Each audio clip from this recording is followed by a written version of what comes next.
Ayan na, ang haba, ang laki. Laki ng buwig ng saging na latundaan. Ito ang iniisip nyo eh. Ano, ang laki niyan, latundan yan. Ayan. Pipitasin ko na guys. Mukhang matamis to pag nahinog. Nanigaylo pa kasi eh. Hindi na lang pitasin yung saging eh. Ayan, tatagain na yung saging. Ang laki ng bunga niya guys. Ang daming bunga at ang tamis nito pag nahinog. Ay naku, bumukit ang saging. Ay, ko lang. So, buwat-buwat na ni Anton yung saging. Laki-laki ng saging na latundan. Ayan, ang haba ng buwig.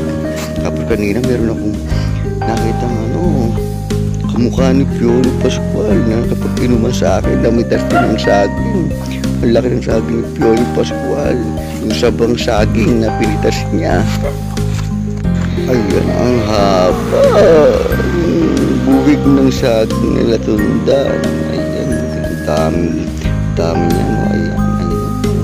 Hindi pa nakita yung haba-haba ng saging. Haba talagang buwig ng saging na latundan na to. Ang daming pwedeng kumain itong saging na ito. Ang daming bunga ng isang buwig na saging. Ang dami. Ilang piraso kaya ito.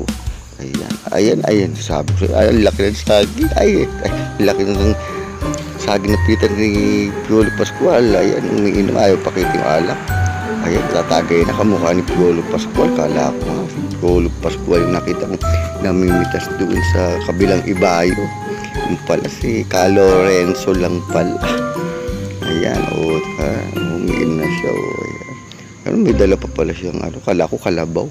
Big bike pa. Ayan ang laki ng saging ni Piolo Pascual. Ay, kamukha lang pala ni Piolo Pascual. Si Lorenzo lang pala to. Thanks for watching.